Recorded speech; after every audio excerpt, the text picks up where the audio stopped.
अस्सलाम वालेकुम, welcome back to my channel Madrasi food. जी आज मैं बना रही हूँ बैगन की चटनी। यहाँ मैंने बैगन लिए हुए हैं 4 और यहाँ मैंने बहुत छोटी साइज़ की ऑनियन है 5 और कुछ हरी मिर्चें हैं, हरा धनिया है और इमली का थोड़ा सा पल्प यूज़ करेंगे।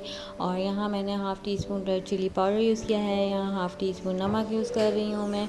और ये बहुत ही ईज़ी रेसिपी है, बहुत ही यूनिक रेसिपी है। आज से पहले आपने कभी खाई भी नहीं होगी ये चटनी। और बस अब मैं बैगनों को जला रही हूँ और आप चाहें तो एक्स्ट्रा 2-3 और एक्स्ट्रा जो है बैगन जला लें, क्योंकि कभी ऐसा होता है कि थोड़े छोटे बैगन होते हैं तो उसमें सही से पल्प नहीं निकलता। और यहाँ मैंने प्याज जो है वो चॉप कर ली है और जो है हरा धनिया हरी मिर्चें मैंने रफली कट कर लिया। और बैगनों को जो है ठंडे पानी से मैंने ठंडे पानी में डाल के और उसको जस्ट पील कर लिया था और फिर हाथ की मदद से जल्दी से मैश कर लिया।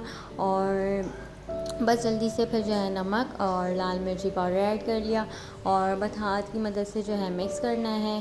मिक्स करने के बाद इसमें मैं डाल दूँगी प्याज, हरी मिर्चें, हरा धनिया ऐड करके और फिर इसको मिक्स करेंगे। और बस बहुत जल्दी जल्दी बनती है ये रेसिपी, आप ज़रूर बनाइएगा और मुझे ज़रूर फ़ीडबैक दीजिएगा। और मुझे बहुत से लोग देखते हैं मगर सब्सक्राइब नहीं करते, तो उनसे रिक्वेस्ट है मेरे चैनल को सब्सक्राइब कर लें।